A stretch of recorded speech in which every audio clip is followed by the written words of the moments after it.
Hello and welcome back to the TLDR podcast, Drama-geddon, or to borrow Rory's line from last week, more like Tory Drama-geddon. Yeah, we're still on it. We're still on it.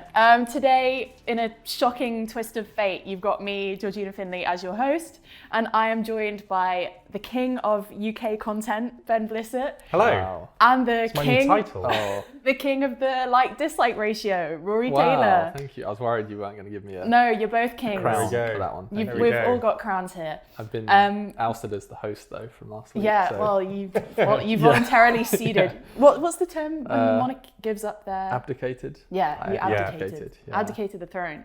But before we get into today's discussion, I'm going to show you this amazing piece of geopolitical art. It's the TLDR Global Alliances poster. Wow. Whoa. Yeah, That- look at that. Listen so to good. that. If you can't see it because you're listening, then go on the store. That's toolong.news and check it out on there. We've got many colorways. Yeah, there's lots of different versions Yeah. to fit whatever decor you have in your home. There's one, it should fit any home. It will fit any home. Yeah. I love how we're all so British that just talking about a thing that we all like and think is Yeah. really good is so It's difficult. A lot phenomenal. of blood, sweat and tears went into Yeah, it. it did. So please check it out. Buy it. Yeah. Yeah, definitely check it out on toolong.news. Use the code podcast Poster. poster. All That's one all word. one word. Podcast poster. Great bit of alliteration too. And spruce up your walls with some intellectual, geopolitical, colourful art. Yeah. Also, the podcast poster code, I believe, gets you something like 20% off, which is actually pretty significant. So Yeah. Oh, I should have It's mentioned more than that. 1%. So It's a lot more than last time. 20% off with the code podcast poster. And yeah, shall we get into think today's we should. discussion? Yes.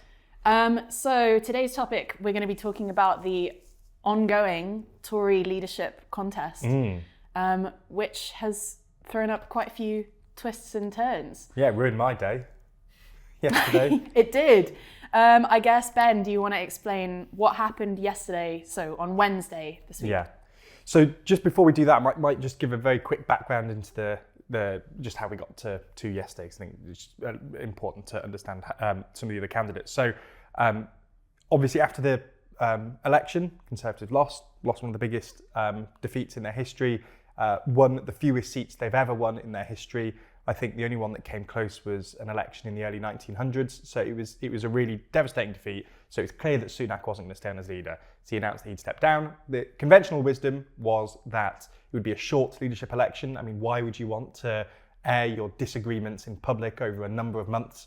But after a sort of battle in the 1922 committee representing backbench Conservative MPs, they decided to opt for a longer leadership election. And the theory there was that it would force the members to think carefully about who they select as the next leader. So 6 candidates stood originally, and this is where someone's going to call out from me for forgetting a name, or I'm going to stutter, but it was Mel Stride, there was Robert Jenrick, James Cleverly, Tom Tugendhat, I've done it in a weird order. very strange order. Priti Patel. Priti Patel, and there's one other that I'm missing. Kemi Badenoch. Have I said Kemi Badenoch? No, Kemi Badenoch. Excellent. Really well done me So for that smooth. list. So smooth. This is why I have the king title for UK politics. Anyway, so they all stood. So the first 2 to be eliminated were Priti Patel went first, which, you know, if you'd have said that there was a leadership election a year or 2 ago and that Priti Patel stood and she was eliminated before Mel Stride, I think some people would be surprised. You know, Before who? Well, exactly. Yeah, good bit. No, Priti Patel was a big figure on the right. She was Home Secretary. She was quite critical on her stance on immigration, and was quite well liked when she was Home Secretary among the right-wing membership. Since then, though, she's not really had that many senior roles within government, and she sort of faded from relevance, really. And there were other more right-wing figures that are a lot bigger that we'll get onto in a second. Next to go was Mel Stride. Nothing more to say on that. I have no information on Mel Stride. Never really had a cabinet position, not really well known by many people. It was surprising that not only he stood, but that he wasn't the first eliminated, to be honest. To be fair to me, he was Work and Pension Secretary, which is a cabinet position. I I think under Sunak. For how long? enough time to be in cabinet. But I think the obvious point is people tend not to be catapulted to the leadership from work and pensions. But I would genuinely be interested if anyone watching he's been around a long time. Knows that much about Mel Stride. And if you do, let us know. Anyway, so Mel Stride went. So then there were 4, and that's where it gets quite interesting. So the final 4 were Robert Jenrick, James Cleverly, Tom Tugendhat, and Kemi Badenoch. And obviously we went to conference, and the whole point of conference this year was to let those 4 sort of argue amongst themselves, lay out their pitch for leader. And the phrase they always use in the media is beauty contest, which I really don't like at all. It wasn't. It's not that. And they all had the opportunity. So instead of the big leader speech at conference, each of the 4 contenders were given the opportunity to do a short speech to the membership. It's well understood now that James Cleverly sort of won conference. His speech was seen as very good. It was seen as sort of positive, and it was very well received by the membership. And if you look at polling as well, he was technically 3rd, but at points he dropped to 4th, even behind Tugendhat at times. And after conference, the polling among the membership shot up, where he was actually this week was level with Jenrick in terms of the implied probability from the bookies. So both on about, I think, 44% implied probability. So he wasn't doing too well, and the Conservative conference really catapulted him. So then we had two MP votes this week. So the first one, Tugendhat was eliminated, which I think we all expected. He's sort of a moderate. He has stood in previous leadership elections. He's seen as very credible on defence. He fought in or served in the military in Iraq and Afghanistan. There is certainly a section of the Conservative membership that like him, but that's the moderate wing of the Conservative membership, which is not a large, it doesn't account for a large proportion of the membership. So I think they all sort of expected him to go. Mm-hmm. The interesting part was yesterday. Then we get to Wednesday. And we should say Cleverly was far out in front in that sorry, ballot. Just in that vote, so the numbers are relevant here. So there are 121 Conservative MPs currently. Bob Blackman, the chair of the 1922 committee, can't vote, so there were 120 MP votes. So of those, 39 on Tuesday, on the first vote this week, went to James Cleverly, so he was way out in front. 31 went to Robert Jenrick. 30 went to Kemi Badenoch, and 20 went to Tom Tugendhat. So Cleverly was way out in front. Right, and this brings us to Wednesday. Should we pass over to Rory now? Do you want to take us through what happened? I might need to go back to you for the exact numbers, Ben. Okay. But the expectation was that the final 2 would therefore be James Cleverly and either Robert Jenrick or Kemi Badenoch. Which would make sense, right, given the rankings from Tuesday? Yeah, and it sort of makes sense when you think about it, because you would expect the party to have the sort of a more moderate candidate, James Cleverly, versus a candidate from the right wing, Badenoch/Jenrick. That sort of makes sense. And that didn't happen. It's sort of out of nowhere. The results were announced, and you sort of had to do like double take and double check what was actually said. James Cleverly got eliminated. So we have a Badenoch versus Jenrick runoff. It was actually pretty close, to be fair. It was very close. You can correct me, but I think 42 for Kemi Badenoch, 41 for Robert Jenrick, 37 for James Cleverly. Mm-hmm. The crazy thing there is obviously that means James Cleverly lost 2 votes since the day before, which we weren't expecting. There's a whole lot of speculation and sort of theories about how that happened. A lot of it is to do with sort of tactical voting among MPs, which has massively backfired, clearly. Do you want to jump in, Ben? Because you've spent a long time I spent a lot of time thinking about this, and it I'm genuinely quite infuriated by it. Simply because, this, irrespective of what you think of the Conservative Party, they have a role to play in British democracy at the moment. They are the opposition, and within a functioning democracy, you have to have a strong opposition to hold a powerful government to account. Mm-hmm. And arguably, that's even more important when the government has a huge majority, to have effective opposition. Now, irrespective of what you think of the leadership candidates, James Cleverly was liked by MPs and was way out ahead with MPs, and pretty well liked and was becoming more liked by the membership. So there's a good argument that he probably should have been if not the next leader, should have stood a very good chance of that. And because of some ridiculous tactical voting and game playing by some MPs, which I'll get onto in a moment as to why we think that is, he won't be the leader. And we're going to have somebody else as the leader. And that is infuriating, that this kind of game playing is going to have such an effect on the Conservative Party, which will have an effect on British democracy. Yeah. It's ridiculous. So do you want to explain and analyse some of these theories that have been bouncing around?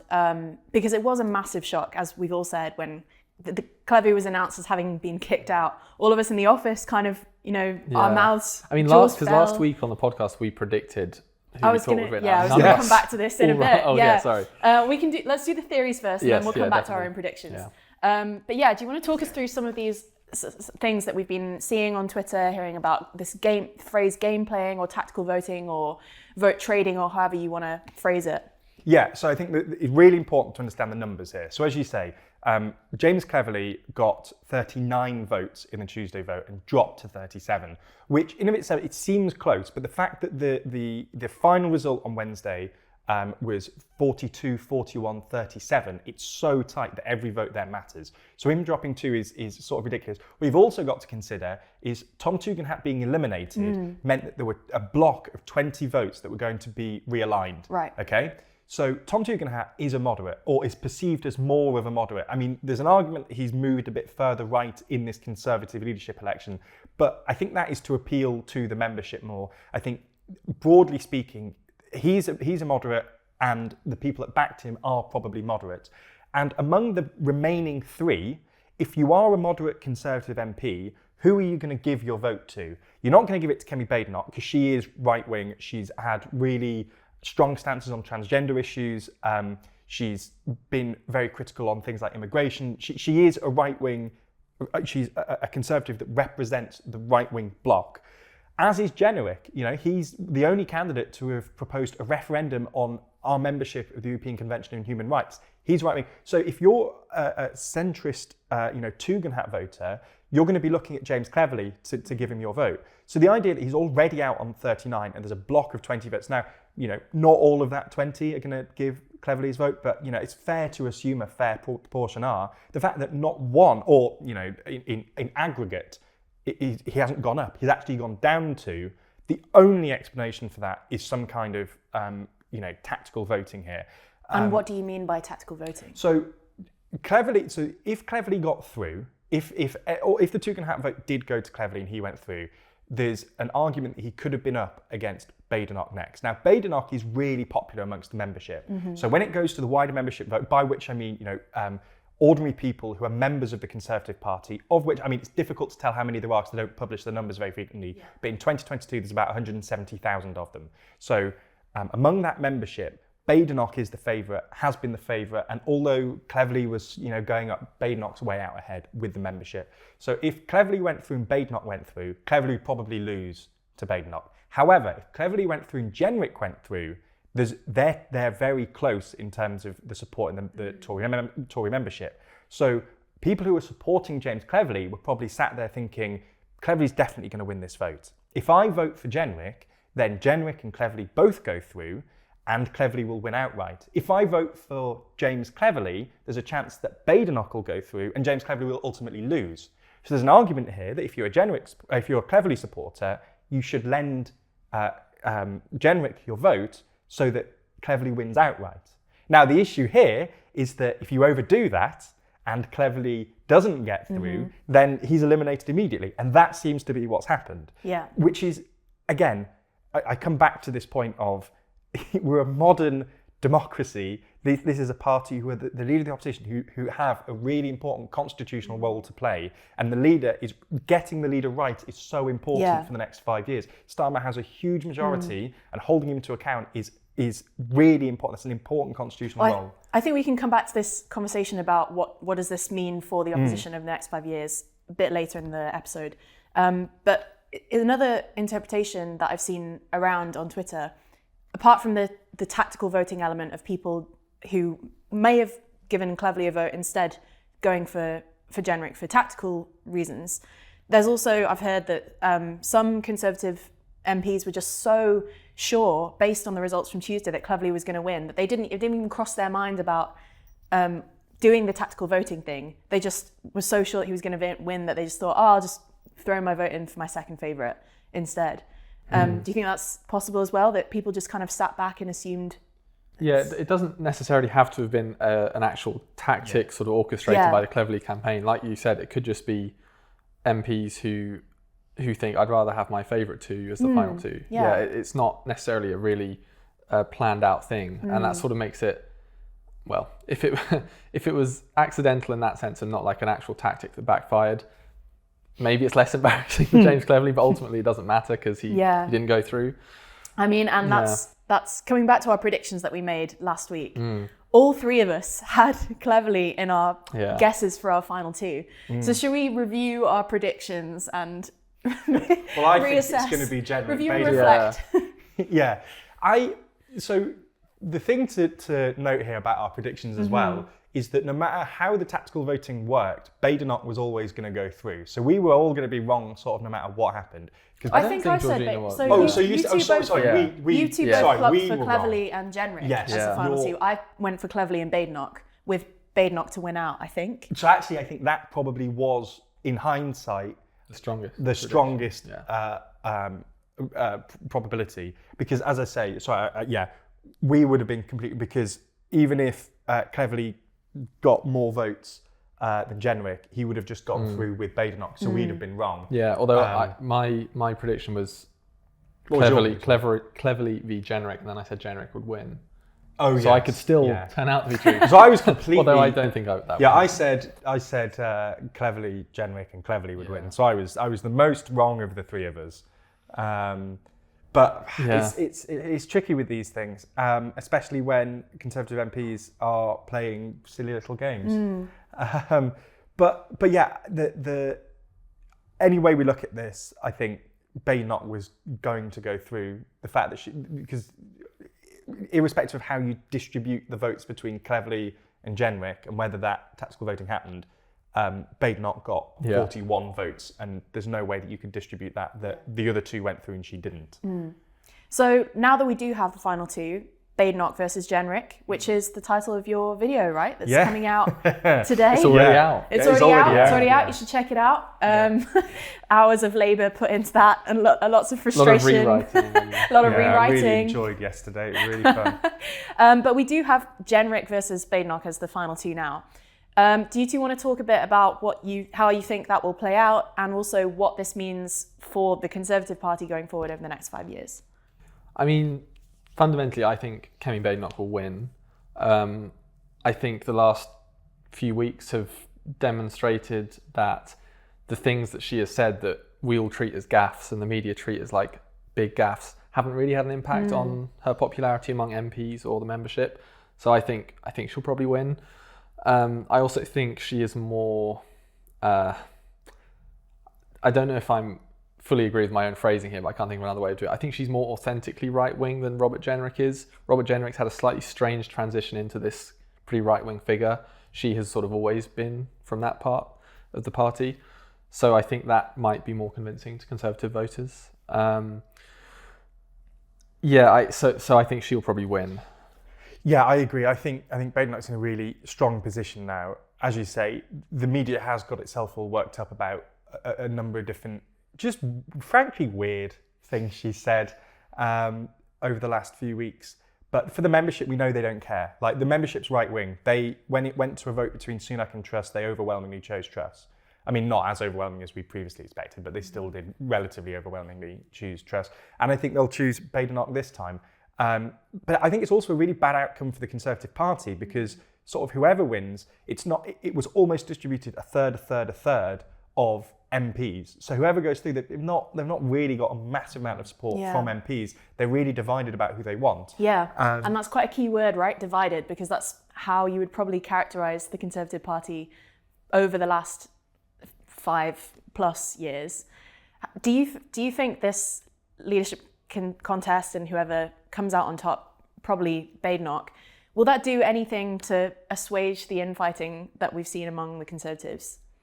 I think the only thing, Kind of, but I think not so much because Badenoch wins. I think it's more to do with the effect that the general election has had on the Conservative Party structure. So beforehand, it was really divided, and you had a significant moderate wing of MPs. I think what we're seeing now is that moderate, they've all lost their seats. The party is so much smaller now and is composed much more of more right-wing MPs. I mean, consider as well that the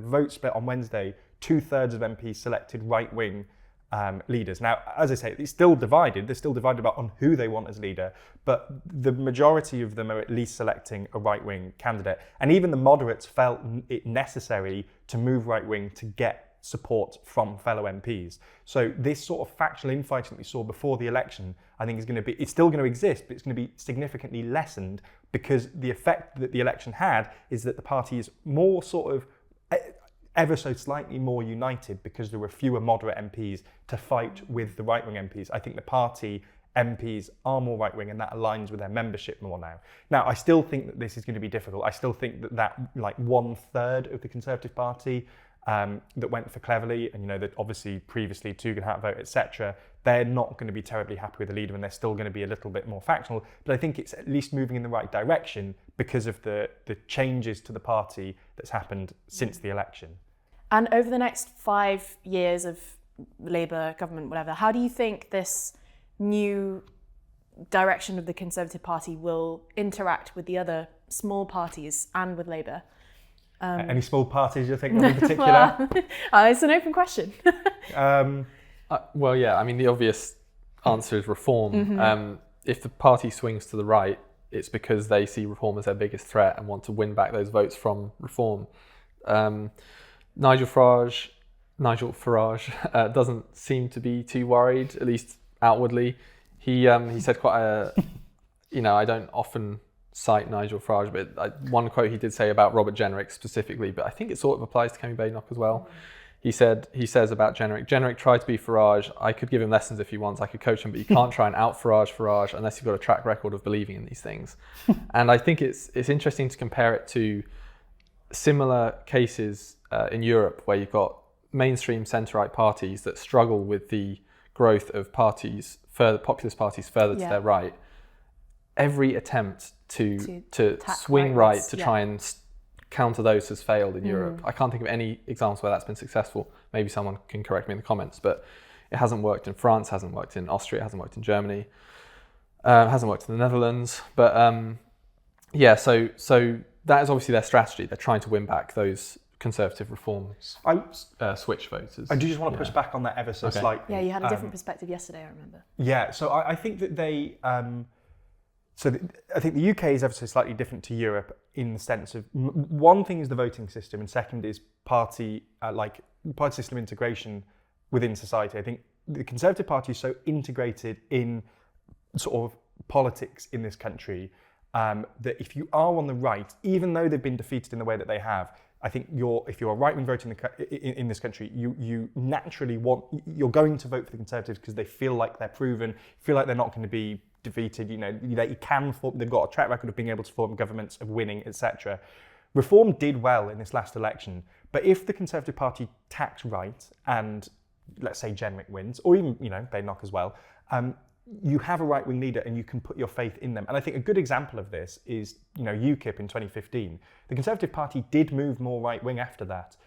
Theresa May, I mean, she's not as right-wing as if you compare to now, but she still, as Home Secretary, she had the hostile immigration policy, she had that track record, she was a relatively right-wing Prime Minister. UKIP died off after that, and it took years for reform to come back. And even then, I mean, they got 5 seats last time, but that was because of so many different reasons to do with, the Conservative Party history, all of that. I think if you have a right-wing leader now, those reform voters are going to come back to the Conservatives. I think reform are going to have a really tricky task on their hands in the next election if they have a right-wing leader. That's interesting, because I don't agree. I think I share Rory's perspective. I think Reform and Nigel Farage are trying to do something different from the Conservatives, and that is going to continue regardless of how far right the Conservative Party tacks. And I think people who voted Reform in the last election will also vote Reform in the next election. And I think more people who didn't vote Reform in the last election, or who maybe stayed at home, will also vote Reform in the next election, because certain views perhaps will be legitimised by the Tories in opposition, but won't win them votes, I think will just turn people towards reform, because it's kind of the character of Nigel Farage, the populist aspect that people enjoy and will vote for, rather than thinking who's going to be a more effective opposition or whatever other reasons people would vote for the Tories. Yeah, I agree. I should clarify that I don't think that reform will overtake the Conservatives. No. I just think the Conservative tacking right isn't going to be as effective at suppressing reform as they might hope. Yeah. But I also think the Conservative tacking right effectively is them giving up on winning back those Lib Dem seats, the seats that they lost to the Lib Dems, which is also a pretty dangerous play, because Yeah. just putting all their eggs in that one basket. Before we move on to the Lib Dems, I just want to. I do agree. I can understand that interpretation, especially with people who voted reform, and they are something new, and I completely understand that. Just small parties in this country really have difficulty getting purchase, and I think Farage has been on the political scene for a number of years and has tried to even just become an MP on so many occasions and has failed. UKIP failed after 2015. I think. But could you not say with UKIP, their kind of brand at the time was so geared around taking the UK out of the European Union that once that happened, of course, they were seen to not have a purpose anymore. And that's kind of, in my interpretation, more why their support fell, rather than anything to do with, But even if we go back further, I mean, like the STP in the 80s, there were other examples of small parties cropping up and trying to gain a foothold. I mean, I think the STP in 1983 only got like 1 million, 2 million votes less than Labour, in the same way that Reform did. They trailed off after that. I just think it's so hard to get integrated into the political system in this country, mainly because of the voting system, which is why I just don't think it's as comparable to the European. I understand that in Europe that's happened, but when you have proportional voting, it lends itself to help smaller parties do well. Everything in the UK political system is geared towards suppressing smaller parties, and it takes so long to get that foothold. Every now and then there's this flash moment where like a small party does well in an election, but invariably they dip down afterwards. And I think if you have a Conservative Party that hasn't got a bad track record of 14 years in government at the next election, if you have a leader who's been in for, assuming that this leader continues until the next election for 5 years, that says all similar stuff to Farage, I think that pull factor for Farage diminishes. Plus there's the system, the systemic reasons that I've already outlined, suppressing reform as well. I just think that the pull factor for reform diminishes so significantly. And I completely take all of your points. I think that the system here will really suppress them, as will like the historical context. This election was so geared around 14 years of Conservative rule, geared towards Conservative scandal. That won't exist in 5 years' time. Voters' memories are so short. So I think that they'll coalesce back around the Conservatives. But I understand the alternative. We have to wait and see. We will. Was there something you wanted to add to that? Or should we move on to the Lib Dems? Okay. So Ed Davey. Yeah, Ed Davey. What was his response? I can't remember the tweet now. It was really funny. Oh, I think Tim Farron, wasn't it? Oh, was it? Maybe. Yeah, it was. It was Tim Farron, and he's. He said that like the Lib Dems moment is now or something. The fact that the Conservatives are just going to go downhill as a result of this. I can't remember his exact wording. He said something a lot funnier than that. Yeah. Okay. But yeah, if we're talking about kind of strategy in terms of winning back voters from places where the Conservatives lost them, which was to the big portion to the Lib Dems, big portion to Labour, some to Reform as well. If they are thinking in terms of winning back voters and trying to win back voters from Reform or whatever, they've obviously, as Rory said before, turned away from this more centrist, moderate side, a lot of whom did go for Labour or the Lib Dems in the last election. What do you think of that as a strategy? Do you think that has been what's happened, or do you think they haven't even really been thinking that much about 5 years' time, how can we plan for this? I think and it was just spur of the moment. I think they just haven't fully internalised the threat that the Lib Dems pose to them, because it's easy to look at Nigel Farage and Reform and see them as a big scary threat because they sort of present themselves as that, whereas the Lib Dems, Ed Davey doesn't, even though they took a lot of seats from them. Yeah. And I think they'll have to learn that lesson at some point. I don't know if they will in 5 years. I suggest not. But yeah, if the Lib Dems are able to, they've won those seats, they're able to sort of put down roots in those areas, they sort of become off limits for the Conservatives, or at risk of being off limits for the Conservatives? I just don't think the Conservatives really think about the next 5 years. I think that the membership is so ideological, and consider the kind of person that joins the Conservatives, pays money each month to be a member of the Conservatives. They are ideological, and they're well versed on Conservative history. They're looking at Thatcher in the 70s, late 70s, and obviously through the 80s, and thinking, we want another one of her. You know, she managed to do it. She was right wing. She won massive landslide victories. Why can't we just do that again? Why can't we just have a libertarian comes along, says all this stuff? You know, she'll be unpopular for the first 3 or 4 years, and she'll be deeply popular. You know, 4 or 5 years in, and she'll be in power for another 10 years. That's what they're looking at this as. They're not thinking about the Lib Dems. They're not thinking about the election. They're thinking, oh, we've gone too wet now. We went with Sunak, who's a bit of, You think it's a kind of insularity and inward looking. Yeah. Just without the broader context of like, you went to conference, you saw who was there, Yeah. I think I think so. They probably have also been looking at Labour's, the last month or so of Labour sort of struggling. A lot of bad press for Labour has come out in the last few weeks, maybe months. I've lost track of time. And you can imagine in a Conservative MP's or party member's mind that if you're thinking, well, if Labour keep messing up like this, we don't need to worry about that. They'll just crash and burn within 5 years, and we'll take over. I'd rather have someone who I agree with as the head of the party to take over from that. I think they might have convinced themselves that Labour is really on track to. Do you think it's as simple as that? Do you think that's possible? As in, do I think that their logic is as simple as that, or that will actually happen? Do you think a logic as simple as that could have some basis? I think that it's probably fair to look at the last few weeks and think, actually, it's not going to be as easy for Labour as one might have expected, given the size of their majority. So that might be there is a fair reading within that somewhere, but I don't think that, I'm not sure the lessons they've taken from that are necessarily correct. I just think all of these discussions just show me why political history is so important in all of this. Like, they've been in for a few months, okay, and they've had some scandal, Labour, but when Blair got in, he had the whole Bernie Ecclestone scandal and cronyism and corruption thing, and he went on to, that New Labour had 3 terms in office. The idea that anyone in 5 years' time is going to be, looking back on this and thinking, oh, well, they took the winter fuel payment for pensions. I don't think it's people looking back. It's just that if this is happening now, more things could happen.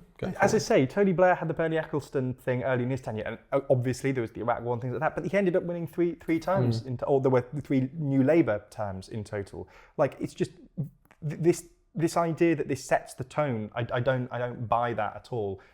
Things happen, and also they're just getting used to being government, and they're feeling their way around, how to deal with that, communication, stuff like that.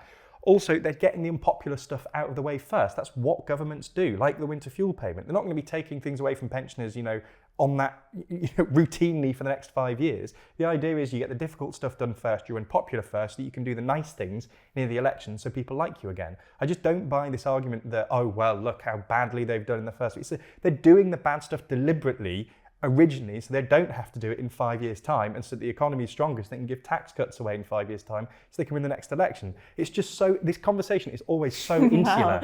It's just so. But then I think you really are at risk of inferring too much from history, and that there is a feeling that this happened during New Labour, so it should happen again. And I think the last few years have sort of shown that anything can happen. Yeah, and I think that is what a lot of MPs in all parties are thinking. I'm not saying I have a magic ball and I know exactly what's going to happen. I'm just saying that, I would rather be informed, but like if this thing is this idea that they're definitely going to do badly over the next 5 years because they've done badly so far, I'm saying that's not necessarily the case, and there's historical examples for it. I'm not saying that because this happened with Tony Blair, it's definitely going to happen again.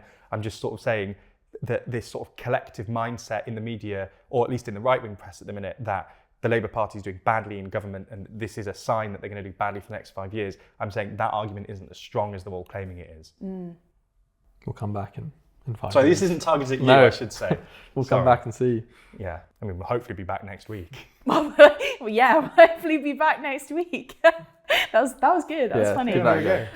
So yeah, I mean, that brings today's conversation to a close, I think. Thanks to my guests. The woke media is shutting us down again, Rory. Look at this. Being cancelled. Yeah. I'm often uncensored with Piers Morgan. What am I cancelling you for? I don't know, all my arguments. Did you have more to say? Hours of stuff out of to time, say. out of time. Oh no. But that's good because we're going to have another episode which you should tune into next week. And in the meantime, you should go to toolong.news, check out the posters, check out the magazines, check out all our videos on all the channels, watch every podcast back to back, cue yourself a playlist, do it because it's great and we do great stuff. And this was really fun, and I hope you have a great day. And I'm really rolling, and I don't know how to remember end this. As Rory said, those posts have got so many different varieties. What was it that they'll suit any home? Any home. They, suit any home. Yeah, we are interior Any home designers you on the side. Yeah, we think about this stuff. we do. So thanks for tuning in, and we'll see you back here next week on Drama-geddon. Yeah, and Adios. in 5 years' time. Bye-bye. Yeah. Goodbye. Sayonara and all the rest of it. Nice.